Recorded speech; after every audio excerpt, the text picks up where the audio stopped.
ತಾ ಹೇಳಿದನಲ್ಲವೇ, ನಾ ಕೈ ಬಿಡೇನು, ನಾ ಕೈ ಬಿಡೇನು. ಆ ಮಾತು ಹೇಳಿದನಲ್ಲ, ತಾ ಹೇಳಿದನಲ್ಲವೇ.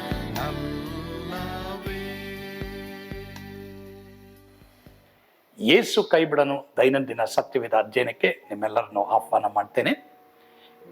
ಪ್ರಸಂಗಿ ಪುಸ್ತಕ ಅದು ಹಳೆ ಒಡಂಬಡಿಕೆಯಲ್ಲಿ ಜ್ಞಾನೋಕ್ತಿ ಪುಸ್ತಕ ಆದಮೇಲೆ ಬರೆದಿರುವಂಥದ್ದು. ಸೊಲೊಮೋನ, ಯೇಸ್ವಾಮಿ ಬಿಟ್ಟರೆ ನೆಕ್ಸ್ಟ್ ವೈಸ್ ಆಗಿದ್ದಂಥ ಒಬ್ಬ ರಾಜ. ಆತನು ತುಂಬ ಜ್ಞಾನದಲ್ಲಿ ಆತನು ಈ ಒಂದು ಪುಸ್ತಕವನ್ನು ಬರೆದಿರ್ತಾನೆ. ಅಂದರೆ ಅವನ ಜೀವಮಾನದಲ್ಲಿ ಏನೆಲ್ಲ ಆತನು ಲೌಕಿಕವಾಗಿ ಜೀವಿಸಿ ಕಡೆಗೆ ಎಲ್ಲ ವ್ಯರ್ಥವಾಗಿ ದೇವರಲ್ಲಿ ಮಾತ್ರನೇ ಎಲ್ಲ ಲಾಭ ಎಂಬುದಾಗಿ ಆತನು ತಿಳಿಸಿರ್ತಾನೆ. ಈ ಪ್ರಸಂಗಿ ಪುಸ್ತಕ ಕೆಲವರು ಓದಿರ್ತೀರಾ, ಎಲ್ಲಿದೆ ಅಂತಲೂ ಗೊತ್ತಿಲ್ಲ. ಸತ್ಯವೇದದಲ್ಲಿ ಹಳೆ ಒಡಂಬಡಿಕೆಯಲ್ಲಿ ಜ್ಞಾನೋಕ್ತಿ ಪುಸ್ತಕ ಆದಮೇಲೆ ಇರುವಂಥದ್ದು.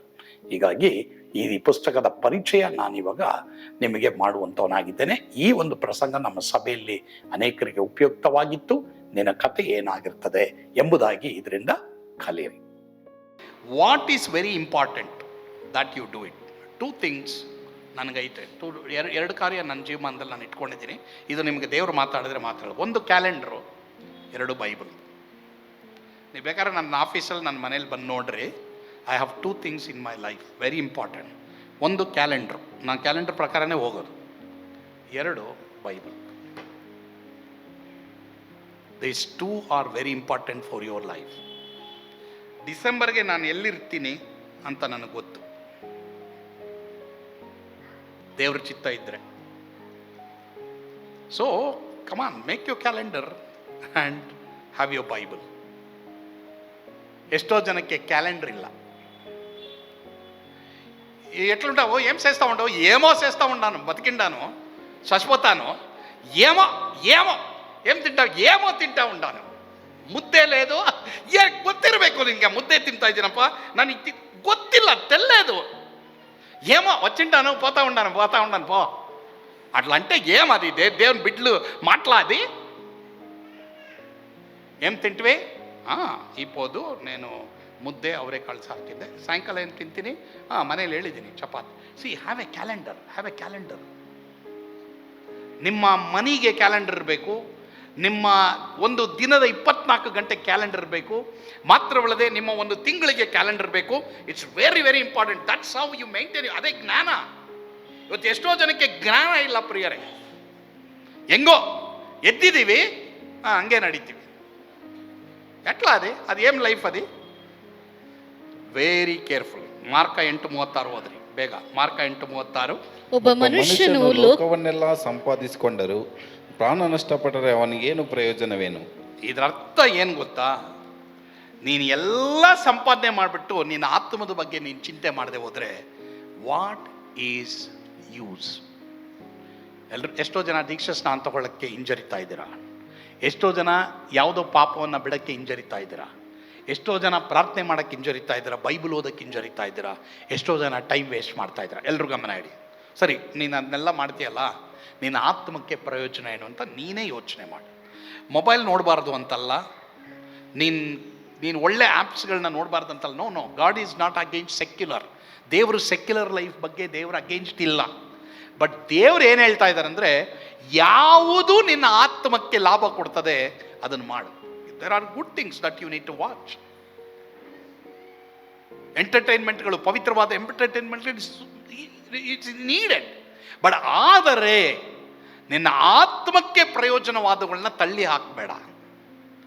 ಅದೇ ದೇವರು ನನಗೆ ನಿನಗೆ ಹೇಳುವಂಥದ್ದು. ಸೊ ಮುಖ್ಯವಾದದ್ದು ಯಾವುದು ಅದನ್ನು ನೀನೇನು ಮಾಡಬೇಕು? ಆರಿಸ್ಕೊಳ್ಬೇಕು. ಇದು ಭಾಳ ಪ್ರಾಮುಖ್ಯ. ಎಲ್ಲರೂ ಗಮನ ಇಡಿ. ಲಾಸ್ಟ್ ಒನ್, ದುಃಖದ ಮನೆಗೆ ಹೋದರೆ ನೀನು ತಿಳ್ಕೊಳ್ಬೇಕಾಗಿದ್ದ ಲಾಸ್ಟ್ ಒನ್ ಓದ್ತೀರಪ್ಪ. ನಮ್ಮನ್ನು ಪಶ್ಚಾತ್ತಾಪಕ್ಕೆ ನಡೆಸುತ್ತದೆ. Yes, last one, it leads us to repentance. ನನಗೆ ಗೊತ್ತಿಲ್ಲಮ್ಮ, ಎಲ್ಲರೂ ಗಮನ ಇಡಿ. ನೀನು ನನ್ನನ್ನು ನಾನು ಸೇರಿಸ್ಕೊಳ್ತೀನಿ, ನಿನ್ನನ್ನು ಸೇರಿಸ್ಕೊಳ್ತೀನಿ. ಎಲ್ಲರೂ ಗಮನ ಇಡಿ. ಯಾವುದು ವಾಕ್ಯಕ್ಕೆ ವಿರುದ್ಧವಾಗಿದೆ ನಿನ್ನ ಮನಸ್ಸಾಕ್ಷಿ ಗೊತ್ತು, ಯಾರಿಗೂ ಗೊತ್ತಿಲ್ಲ, ನನ್ನ ಮನಸ್ಸಾಕ್ಷಿ ಗೊತ್ತು. ಯಾವುದು ಮಾಡ್ತಾ ಇದೆಯಾ? ಜಾಸ್ತಿ ಯಾವುದಾದ್ರೂ ದೇವರಿಗೆ ವಿರುದ್ಧವಾದ ಮಾಡ್ತಾ ಇದೆಯಾ? ಇವತ್ತು ಕರ್ತನ ಭೋಜನ ನಮ್ಮ ಮುಂದೆ ಇದೆ. ಪಶ್ಚಾತ್ತಾಪ ಪಟ್ಬಿಡು, ಬಿಟ್ಬಿಡು. ದೇವರೇ ನನಗೆ ನನ್ನ ಆತ್ಮಕ್ಕೆ ಪ್ರಯೋಜನ ಇಲ್ಲ. ಒಬ್ಬ ಮನುಷ್ಯನು ಲೋಕವನ್ನೆಲ್ಲ ಸಂಪಾದಿಸಿಕೊಂಡ್ರು ಆತ್ಮ ನಷ್ಟಪಟ್ಟರೆ ಅವನಿಗೆ ಪ್ರಯೋಜನ ಏನು? ಸರಿ, ನನ್ನ ಆತ್ಮಕ್ಕೆ ಪ್ರಯೋಜನ ಆಗ್ತಾ ಇಲ್ಲ, ಬೇಡ, ಬಿಟ್ಬಿಡು. ಪ್ರಿಯ ದೇವರ ಮಕ್ಕಳೇ, ಬಿಟ್ಬಿಡು. Just leave it. ಹಾಗಾದರೆ ಜೀವಮಾನದಲ್ಲಿ ಮಾಡಬೇಕಾದಂಥ ಎರಡೇ ಕಾರ್ಯ ಇವತ್ತಿಂದ. ಮತ್ತಾಯ 22:37-40 ವಚನ ಎಲ್ಲರೂ ಓದ್ಬಿಟ್ಟು ಆಮೇಲೆ ನಾವು ಕಾಣಿಕೆಗಾಗಿ ಹಾಡನ್ನು ಆಡೋಣ. ಜೀವಮಾನದಲ್ಲಿ ಮಾಡಬೇಕಾಗಿದ್ದು ಎರಡೇ ಎರಡು. ಆ ಡ್ಯಾಶಲ್ಲಿ ಏನಮ್ಮ ಕೆಲಸ ಮಾಡ್ರಿ, ಎಜುಕೇಷನ್ ಮಾಡ್ರಿ, ನಿಮ್ಮ ಗೋಲ್ ಏನಿದೆ ಅದನ್ನು ಮುಟ್ರಿ. Good, very good, God has given you. But when you do that, do it in the fear of God. ದೇವರ ಭಯದಲ್ಲಿ ಮಾಡ್ರಿ. ಓಕೆ, ಏನೇ ಮಾಡು ದೇವರ ಭಯದಲ್ಲಿ ಮಾಡು. ಅದು ದೇವರ ಭಯಕ್ಕೆ ಹೊಂದಾಣಿಕೆ ಆಗಿಲ್ವಾ, ಬೈಬಲ್ಗೆ ಹೊಂದಾಣಿಕೆ ಆಗಿಲ್ವಾ, ಕಾಂಪ್ರಮೈಸ್ ಮಾಡಬೇಡ. ಇಲ್ಲ ನನಗೆ ಬೇಡ ಅಂತೇಳಿ. ಇಲ್ಲಿವರೆ ನಿಂಗೆ ಸಮಾಧಾನ ಇರಲ್ಲ. ಜನ ಇರ್ತಾರೆ ನಿನ್ನ ಜೊತೆ, ಸಮಾಧಾನ ಇರಲ್ಲ. ಯಾವುದು ಬೇಕು ನನಗೆ? ನಿನಗೆ ಸಮಾಧಾನ ಬೇಕಾ, ಜನ ಬೇಕಾ? ದೇವ್ರು ಬೇಕಾ, ಜನ ಬೇಕಾ? ಯೋಚನೆ ಮಾಡಿ. ಓಕೆ, ಈ ವಾಕ್ಯ ಓದ್ಬಿಡಿ ಎಲ್ಲರೂ. ಇದೆರಡೇ ನೀನು ಮಾಡಬೇಕು. ಓಕೆ, ನಿನ್ನ ದೇವರಾಗಿರುವ ಕರ್ತನನ್ನು ನಿನ್ನ ಪೂರ್ಣ ಹೃದಯದಿಂದಲೂ, ನಿನ್ನ ಪೂರ್ಣ ಪ್ರಾಣದಿಂದಲೂ, ನಿನ್ನ ಪೂರ್ಣ ಬುದ್ಧಿಯಿಂದಲೂ ಪ್ರೀತಿಸಬೇಕು ಎಂಬ ಆಜ್ಞೆಯೇ ಮುಖ್ಯವಾದದ್ದು ಮತ್ತು ಮೊದಲನೆಯದು. ಇದಕ್ಕೆ ಸಮಾನವಾದ ಎರಡನೇ ಆಜ್ಞೆ ಒಂದುಂಟು. ಅದು ಯಾವುದೆಂದರೆ, ನಿನ್ನ ನೆರೆಯವನನ್ನು ನಿನ್ನಂತೆಯೇ ಪ್ರೀತಿಸಬೇಕು ಎಂಬುದೇ. ಈ ಎರಡು ಆಜ್ಞೆಗಳು ಎಲ್ಲಾ ಧರ್ಮಶಾಸ್ತ್ರಕ್ಕೂ ಪ್ರವಾದನ ಗ್ರಂಥಕ್ಕೂ ಆಧಾರವಾಗಿವೆ ಎಂದು ಹೇಳಿದನು. ಎಷ್ಟೋ ಜನ ದೇವರಿಗೆ ಟೈಮ್ ಕೊಡ್ತಾ ಇಲ್ಲ. ಇದೇ ಲಾಸ್ಟಲ್ಲಿ ಡಿಬೇಟರ್ ಹೇಳೋದು. ಪ್ರಸಂಗಿ ಸೊಲೊಮೋನ ಲಾಸ್ಟಲ್ಲಿ ಹೇಳ್ತಾನೆ, 12ನೇ ಅಧ್ಯಾಯದಲ್ಲಿ ನೋಡ್ತೀವಿ. ನೋಡ್ರಪ್ಪ, ನಿನ್ನ ಕಣ್ಣಿಗೆ ಏನು ಕಾಣ್ತದೆಲ್ಲ ಮಾಡು, ಬಟ್ ಆದರೆ ಒಳ್ಳೆಯದಕ್ಕಾಗಲಿ ಕೆಟ್ಟದಕ್ಕಾಗಲಿ ದೇವರಿಗೆಲ್ಲ ನ್ಯಾಯ ತೀರ್ಪಿನ ದಿನ ತರ್ತಾರೆ. ಇದು ನಿನಗೆ ನಿನ್ನ ಮನಸ್ಸಾಕ್ಷಿಗೆ ಗೊತ್ತಿತ್ತು. ಜಾಸ್ತಿ ನೀನು ನೋಡ್ತಾ ಇದೆಯಾ? ಯಾವುದೋ ಒಂದು ಆ್ಯಪ್ ನೋಡ್ತಾ ಇದೆಯಲ್ಲ, ನಿಂಗೆ ಬೇಕಾಗಿಲ್ಲ. ಅದ್ರ ಬದಲು ಒಂದು 5 ಅಧ್ಯಾಯ ಓದ್ಬೋದಾಯ್ತಲ್ಲ. ಆ್ಯಪ್ಗಳು ನೋಡೋದು, ಒಳ್ಳೆ ದೃಶ್ಯಗಳನ್ನ ನೋಡೋದು ತಪ್ಪು ಅಂತ ನಾನು ಹೇಳ್ತಾ ಇಲ್ಲ. ನಮಗೆ ಕೆಲವು ಕಾರ್ಯಗಳು ಸ್ಪೋರ್ಟ್ಸ್ದಿದೆ, ಅದು ಇದೆ, ಮತ್ತು ಒಳ್ಳೊಳ್ಳೆ ಯೂಟ್ಯೂಬ್ಗಳಿದೆ, ನೋಡೋದ್ರಲ್ಲಿ ತಪ್ಪಿಲ್ಲ, ಒಳ್ಳೇದಿದೆ. You need entertainment, but not over limit. Bible ಎಷ್ಟು ಓದಿದೆ ನೀನು? ಪ್ರಾರ್ಥನೆ ಎಷ್ಟು ಮಾಡಿದೆ? ಮಾತ್ರ ಒಳ್ಳೆ ಆರಾಧನೆ ಎಷ್ಟು ಮಾಡಿದೆ? ದೇವ್ರನ್ನ ಎಷ್ಟು ಸ್ತುತಿಸಿದೆ? ನೋಡಿ, ಹಾಡು ಬರೆದ್ಬಿಟ್ಟು ಹಾಡೇ ಹಾಡಿಲ್ಲ. ಯಾರು? ಸೊಲೊಮೋನ. ಯಾಕೆ? ಅವನ ಹೃದಯದಲ್ಲಿ ನೆಮ್ಮದಿ ಇರಲಿಲ್ಲ. ಎಲ್ಲ ಇತ್ತು ಅವನಿಗೆ, ಏನೆಲ್ಲ ಇತ್ತು ಅವನಿಗೆ, ದೇವರು ಇರಲಿಲ್ಲ. ಅಂದರೆ ಮೊದಲು ದೇವರಿದ್ದರೂ ಚೆನ್ನಾಗಿದ್ದ, ಎಲ್ಲರೂ ಬರ್ತಾ ಇದ್ರು. ಆಮೇಲೆ ಅವನು ಯಾವಾಗ ದೇವರಿಗೆ ವಿರುದ್ಧವಾಗಿ, ಬೈಬಲ್ಗೆ ವಿರುದ್ಧವಾಗಿ ನೀನು ಮಾಡಿ ದೇವ್ರ ಹತ್ರ ವಿನ್ ಮಾಡೋಕ್ಕಾಗಲ್ಲ. That match you will not win. ಎಲ್ಲರೂ ಗಮನ ಇಡಿ.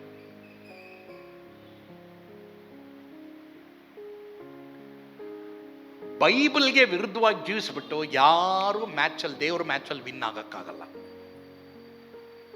ಮಾಡಿ ನೋಡಿ. ಅದೇ ಪ್ರಸಂಗ ಹೇಳ್ತಾರೆ, ಮಾಡಿ ನೋಡಿ. Do it. ಇಲ್ಲ ಪಾಸ್ಟ್ರು, ನಾವು ಹೇಳೋದು ಕೇಳಲ್ಲ, ನೀವು ಇದು ನಿಮ್ಮ ಸಭೆಯಲ್ಲಿ ಈ ಥರ ರೂಲ್ಸ್ ಇದೆ, ಆ ಥರ. ನೋಡೋಣ. You do it. What you want, do it. ಮಾಡ್ರಿ. You want to do it. You cannot win. ನಾನಾಗಿರ್ಬೋದು, ನೀನಾಗಿರ್ಬೋದು, ಈ ಬೈಬಲ್ಗೆ ವಿರುದ್ಧವಾಗಿ ಏನಾದರೂ ಮಾಡಿದ್ರೆ ವಿನ್ ಆಗಿದ್ದೀನಿ ಅಂತ ಯಾರಾದರೂ ಬಂದು ಹೇಳಿ. ನೇರವಾಗಿ ಬಂದು ನನ್ನ ಹತ್ರ ಹೇಳಿ, ಪಾಸ್ಟರ್ ನಾನು ವಿನ್ ಆಗಿದ್ದೀನಿ, ದೇವ್ರ ಹತ್ರ ವಿನ್ ಆಗಿದ್ದೀನಿ ಅಂತೇಳಿ ನೋಡ. ನಾನು ಹೇಳೋಕ್ಕಾಗಲ್ಲ, ನೀನು ಹೇಳೋಕ್ಕಲ್ಲ. ನಾನು ಅನುಭವಿಸಿದ್ದೀನಿ, ದೇವ್ರಿಗೆ ವಿರುದ್ಧವಾಗಿ ಜೀವಿಸಿ ನನ್ನ ಜೀವಮಾನದಲ್ಲಿ ನಾನು ಸೋತಿದ್ದೀನಿ. ಅದಕ್ಕೆ ನಾನು ಹೇಳ್ತಾ ಇದ್ದೀನಿ. ಆಮೇಲೆ ನಾನು ಕಲ್ತ್ಕೊಂಡಿದ್ದಪ್ಪ, ಆಗದಾಗಲಿ ಹೋಗೋದು ಹೋಗಲಿ, ದೇವರೇ ಈ ವಾಕ್ಯಕ್ಕೆ ವಿರುದ್ಧವಾಗಿ ನಾನು ಜೀವಿಸಲ್ಲ, ವಾಕ್ಯಕ್ಕೆ ಅನುಗುಣವಾಗಿ ಜೀವಿಸ್ತೀನಿ. ಈ ಲೋಕದಲ್ಲಿ ಎಷ್ಟೋ ಗ್ರಹಗಳಿದೆ. ಎಷ್ಟು ಗ್ರಹಗಳಿದೆ? How many planets? ಕಮಾನ್. 8, 9, 10, 8 ಗ್ರಹಗಳು. ಓಕೆ, ನೀವು ಕರೆಕ್ಟಾಗಿ ಹೇಳಿದಿರೋ ತಪ್ಪಾಗಿ ಹೇಳಿದಿರೋ, ನಾನು ನಿಮ್ಮ ಟೀಚರ್ ಅಲ್ಲ, ನನಗೆ ಗೊತ್ತಿಲ್ಲ, ನಿಮ್ಮ ಸ್ಕೂಲ್ ಟೀಚರ್ ಅಲ್ಲ ನಾನು. ಓಕೆ, ಆ ಗ್ರಹದಲ್ಲಿ ಒಬ್ಬನೇ ಒಬ್ಬ ಇಂಪಾರ್ಟೆಂಟ್. ಗೊತ್ತಾ? ಅವನು ಯಾರು ಗೊತ್ತಾ? ನೀನೇ. ನೀನೇ. So focus your spiritual life. ದಯವಿಟ್ಟು ನಿಮ್ಮ ಹೃದಯವನ್ನು ಪರೀಕ್ಷೆ ಮಾಡಿ ಒಂದು ನಿಮಿಷ ಹಂಗೇ ತಲೆ ಬಗ್ಗಿಸಿ ಸ್ವಲ್ಪ ಯೋಚನೆ ಮಾಡಿ. ಆ ಡ್ಯಾಶಲ್ಲಿ ದೇವರನ್ನ ಮೊದಲಿಟ್ಟಿದೆಯಾ, ಮತ್ತೆ ನಿನ್ನ ನೆರೆಯವನನ್ನು ನಿನ್ನಂತೆ ಪ್ರೀತಿಸ್ತಾ ಇದೆಯಾ? ಪ್ರಿಯರೇ, ಈ ಪ್ರಸಂಗದ ಮೂಲಕ ನೀವು ಆಶೀರ್ವದಿಸಲ್ಪಟ್ಟಿದ್ದೀರಿ ಎಂಬುದಾಗಿ ನಾನು ನಂಬ್ತೇನೆ. ಫ್ಯೂನರಲ್, ಒಬ್ಬ ಮನುಷ್ಯನು ಹುಟ್ಟಿದಾನ ಅಂದರೆ ಸಾಯ್ತಾನೆ, ಆದರೆ ಅವನು ಆ ಹುಟ್ಟು ಸಾವಿನ ನಡುವೆ ಏನು ಮಾಡ್ತಾನೆ, ಅದರಲ್ಲಿ ಸರಿ ಇಲ್ಲದೆ ಹೋದರೆ ಮಾನಸಾಂತರಪಟ್ಟು ಸರಿಯಾಗಲಿಕ್ಕೆ ಕರ್ತನ ನಿಮಗೆ ಕೃಪೆ ಕೊಡಲಿ. ಒಂದು ವೇಳೆ ಶವ ಸಂಸ್ಕಾರದಲ್ಲಿ ನಿಮ್ಮ ಬಗ್ಗೆ ಜನ ಏನು ಹೇಳ್ತಾರೆ ಅನ್ನೋದೇ ನಿನ್ನ ಕತೆ ಏನಾಗಿರ್ತದೆ ಅನ್ನೋದಕ್ಕೆ ಟೈಟಲ್ನ ಒಂದು ವಿವರ ಇದು. ಕರ್ತನು ಖಂಡಿತವಾಗಿ ಈ ವಾಕ್ಯಗಳ ಮೂಲಕ ನಿಮ್ಮನ್ನು ಆಶೀರ್ವಾದ ಮಾಡಲಿ. ನಿಮ್ಮ ಹೃದಯ ಜ್ಞಾನದ ಕಡೆಗೆ ತಿರುಗಿಸ್ಕೊಳ್ರಿ. ಪ್ರಾರ್ಥನೆ ಮಾಡೋಣ. ಪ್ರೀತಿಯುಳ್ಳ ತಂದೆ ಆದವರೇ, ನಿಮ್ಮ ಸ್ತೋತ್ರ. ಹೌದು ಸ್ವಾಮಿ, ಅನೇಕ ವೇಳೆ ನಮಗೆ ಕೊಟ್ಟಿರುವಂಥ ಒಂದು ಜೀವಿತದಲ್ಲಿ ಅನೇಕರು ಅದನ್ನು ವೇಸ್ಟ್ ಮಾಡಿರ್ಬೋದು, ಆದರೆ ಈ ಪ್ರಸಂಗದ ಮೂಲಕವಾಗಿ ನೀನು ಎಲ್ರಿಗೂ ತಿಳಿಯಪಡಿಸಿದ್ಯಾ. ಅವರ ಜೀವಿತದಲ್ಲಿ ಪಾಪಗಳು ಮಾಡಿದರೆ ಅದಕ್ಕೆ ಪಶ್ಚಾತ್ತಾಪ ಪಟ್ಟು ಯೇಸು ಕ್ರಿಸ್ತನ ರಕ್ತದ ಮೂಲಕವಾಗಿ ಕ್ಷಮೆ ಹೊಂದಿ, ಒಂದು ವೇಳೆ ವಿಶ್ವಾಸಿಗಳಾಗಿದ್ದರೆ ಪಾಪದ ಮೇಲೆ ಜಯ ಪಡೆಯುವ ಹಾಗೆ ಎಲ್ಲರಿಗೂ ನೀವು ಕೃಪೆಯನ್ನು ಅನುಗ್ರಹಿಸಿಕೊಡಿ ಸ್ವಾಮಿ. ಆ ರೀತಿ ನೀವು ಮಾಡ್ತೀರಾ, ಅದಕ್ಕಾಗಿ ಸ್ತೋತ್ರಪ್ಪ. ಯೇಸುವಿನ ಹೆಸರಿನಲ್ಲಿ ಪ್ರಾರ್ಥಿಸ್ತೇವೆ ಸ್ವಾಮಿ. ಆಮೇನ್. God bless you. ಯೇಸು ನಿಮ್ಮನ್ನು ಕೈ ಬಿಡನು.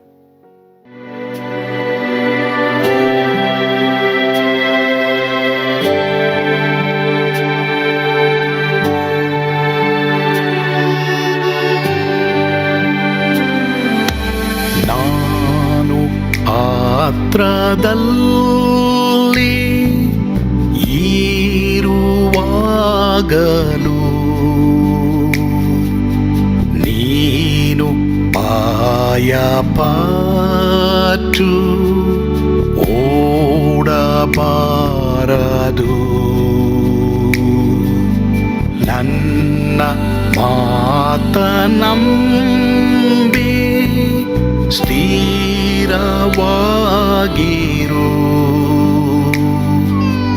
ನಿನ್ನ ಬಿಡಲಾರೆ, ಬಿಡೆನು ಎಂದೆಂದಿಗೂ.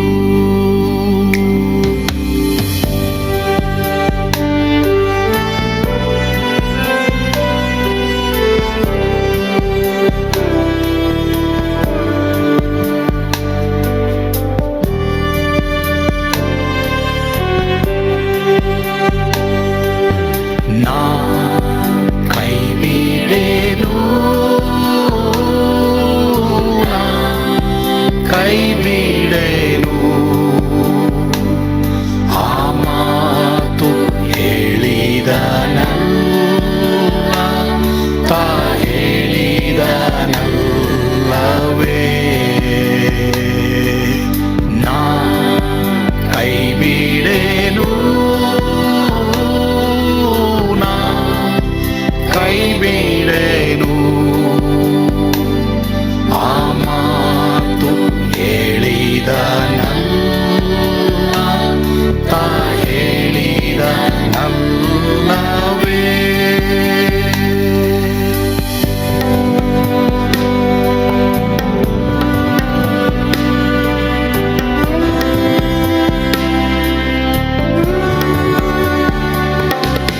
ಸುತ್ತಲೂ ಹೂಗಳು ಬಾಡಿ ಹೋದರು,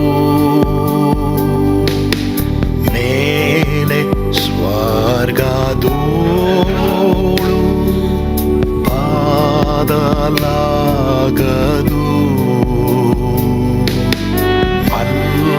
ಅಲ್ಲಿಂದೇಸು ಸ್ವಾಮಿ ಬಾರುವಾತನು. ನನ್ನ ಬಿಡಲಾರ, ನನ್ನನ್ನು ಕೈ ಬಿಡನು. ನಾ ಕೈ ಬಿಡೆನು, ನಾ ಕೈ ಬಿಡೆನು. ಆ ಮಾತು ಹೇಳಿದನಲ್ಲ, ತಾ ಹೇಳಿದನಲ್ಲವೇ.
ಸ್ವಾಮಿ ಇದ್ದಾನೆ.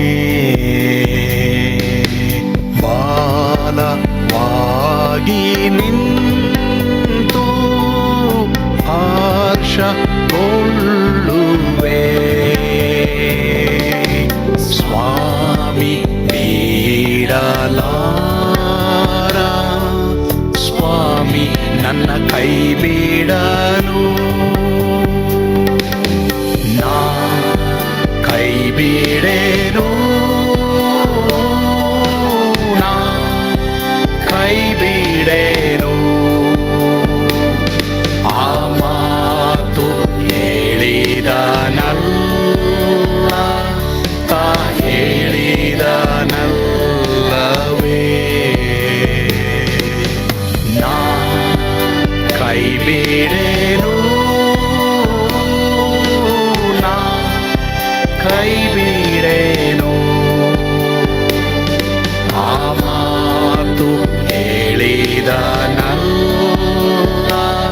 ತಾ ಹೇಳಿದನಲ್ಲವೇ, ತಾ ಹೇಳಿದನಲ್ಲ.